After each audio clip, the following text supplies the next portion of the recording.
شاہ جی آپ کا تو سبجیکٹ ہی یہی ہے، اب بغیر کسی سوال کے اوور ٹو یو، گفتگو کے طریقے۔ اچھا شاہ صاحب، ایسا ہے کہ گفتگو دراصل پیغام پہنچانے کے لیے، اپنی بات منتقل کرنے کے لیے، اپنے افکار خیالات کی ترسیل کے لیے ایک میڈیم اللہ نے عطا کیا۔ واہ واہ۔ یعنی یہ کہہ لیجئے کہ باقی مخلوقات کو جو کمیونیکیشن عطا ہوئی وہ بڑی محدود ہے۔ یعنی آج کی ساری ریسرچ وہ یہ بھی ماننے لگ پڑی ہے کہ پتے بھی بولتے ہیں، درخت بھی بولتے ہیں، پہاڑ بھی بولتے ہیں، دریا کی روانی بھی بولتی ہے، زمینیں بھی بولتی ہیں۔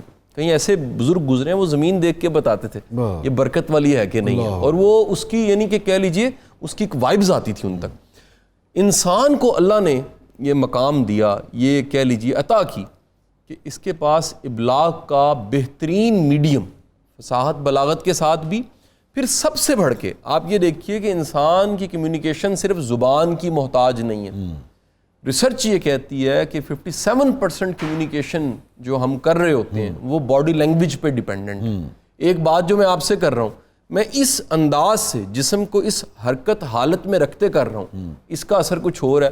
میں اکڑ کے یہی بات کروں، اس کا معنی بدل جاتا ہے۔ میں ہاتھ لٹکا کے کروں، اس کا معنی بالکل بدل جاتا ہے۔ میں ہاتھ جوڑ کے کروں تو اس بات کا بالکل مفہوم بدل جاتا ہے۔ پھر 30 سے زیادہ جو پرسنٹیج ہے، 30% تقریباً یا 33% بھی کہتے ہیں، وہ ہے فیس کے ایکسپریشنز۔ ٹھیک ہے، یعنی آپ کے فیس کے ایکسپریشنز کیا ہیں، پھر آپ کا لہجہ کیا ہے وہ بھی اس میں آ جاتا ہے۔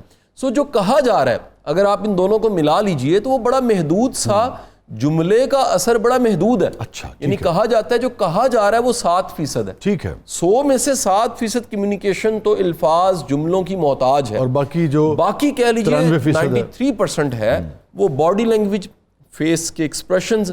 آپ دیکھیں نا، ہم ٹی وی کے لوگ ہیں، میڈیا پہ روٹین ہے ہماری، بیٹھتے ہیں، ہم ناگواری کا احساس محسوس کر لیتے ہیں۔ ہم کسی کے کہہ لیجئے جو کسی کا اچھا لگنا ہے، کسی کا اچھا محسوس کرنا، کسی کی داد کو اس کی مسکراہٹ سے محسوس کر لیتے ہیں۔ اچھا ایک سر بڑی امپورٹنٹ چیز ہے، جو بولنے والی دنیا اس میں سننے والا بڑا اہم ہے، اس پہ کوئی بات نہیں کرتا۔ ٹھیک کہہ رہے ہیں کہ سننے والا بولنے والے کو طاقت دے رہا ہوتا ہے۔ آپ ابھی مجھے سننا چھوڑ دیجئے، میرے جملوں کی بناوٹ ختم ہو جائے گی، ان کی ساخت خراب ہو جائے گی، سٹرکچر گر جائے گا، میں محدود ہو جاؤں گا۔ ممکن ہے میں تھوڑی دیر کے بعد معافی مانگ لوں کہ میں بول نہیں سکتا، کیونکہ میرا سننے والا سامنے نہیں ہے، متوجہ نہیں، میں کس کے ساتھ بات کر رہا ہوں۔ اب کہہ لیجئے کہ کمیونیکیشن ابلاغ ایک مکمل سائنس ہے۔ میں ایک میں اس میں اگر آپ اجازت دیجئے تو کچھ چیزوں کو میں چاہوں گا اس میں مینشن کرنا۔ شاہ صاحب، الفاظ اور جملوں کی طرف اگر آؤں تو الفاظ کا چناؤ بڑا اہم، ایک ہی بات کئی انداز سے کی جا سکتی ہے۔ آپ دیکھیں ہم آف ایئر ہوتے ہیں بعض اوقات، تو کئی ایسی باتیں ہم اس کو، کیونکہ کمیونیکیشن کے ہم لوگ ہیں، ابلاغ کے، ہمارا تو شعبہ ابلاغ ہے، تو ہم کئی باتوں کو ڈھکے چھپے انداز میں کر جاتے ہیں اور ہمیں سمجھ آ جاتا ہے۔ بالکل ٹھیک ہے۔ ممکن ہے جو کمیونیکیشن کو اس طرح نہ جانتا ہو اس کو وضاحت چاہیے ہو۔ بالکل درست کہہ رہے ہیں۔ تو کمیونیکیشن ایک ایسا آرٹ ہے کہ اس میں بد سے بدترین بات کو بڑے اچھے انداز سے کہا جا سکتا ہے، اور بہترین بات کسی بہترین بات کو بھی آپ کریں، ممکن ہے اگلا آپ نے شکریہ مارا کسی کی وکھی میں، وکھی تو نہیں کہنا چاہیے لیکن اس کو وج گیا، جا کے وہ شکریہ وج گیا، یہ کمیونیکیٹ ہو گیا کہ آپ نے کہاں مارا ہے حالانکہ شکریہ ادا کیا۔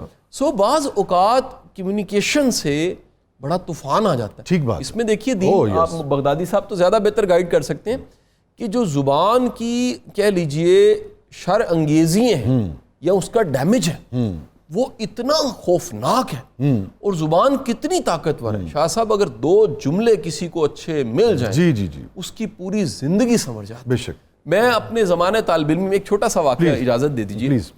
میرے ایک فزکس کے ٹیچر تھے زمانے طالب، میں ایوریج اسٹوڈنٹ رہا ہوں۔ مجھے یاد ہے کہ ایف ایس سی میں میرے ایک استاد تھے، وہ کہہ لیجئے عمر میں تو آپ کی ایج کی ہوں گے، اور محبت ان سے استاد شاگرد والی جو ہوتی ہے، مجھے یاد ہے ان کا ایک بہت بڑا احسان ہے میرے پہ۔ میں نے ایک دفعہ فزکس کے وہ سبجیکٹ کے ٹیچر تھے، نوید مجید صاحب ان کا نام، اس سبجیکٹ کے ایک ٹیسٹ میں انہوں نے مجھے پاس بلایا، اور پاس بلا کے کہ یہ تمہارا ٹیسٹ ہے۔ میں کہتے ہیں زبردست، تو انجینئر پکا ہے۔ سر ایف ایس سی کے اسٹوڈنٹ کے لیے یو وی ٹی تک جانا اور انجینئر بننا ایک بڑا خواب۔ اچھا سر، وہ ٹیسٹ میں نے پکڑا اور اس موٹیویشن سے وہ جو چند جملے تھے میں نے پڑھنا شروع کیا۔ اگلے سال میں یو وی ٹی تھا، UET پہنچنے کے بعد میں ایک دن ان سے ملنے گیا, شکریہ ادا کیا, گھر آیا, وہ ٹیسٹ نکالا, سر وہ اتنا اچھا نہیں تھا, لیکن ان کے جملوں نے مجھے UET تک پہنچا دیا. اور میں آج تک, یعنی یہ واقعہ 25-30 سال پہلے, 25 سال جسے کہیے نا تھپکی کو میں آج تک نہیں بھولا, اور ان سے قربت کے باوجود میں ان کا اتنا ہی ادب کرتا ہوں جتنا ایک والد کا, بڑے بھائی کا, کسی محترم کا کرنا بھی چاہیے. کیا کہنے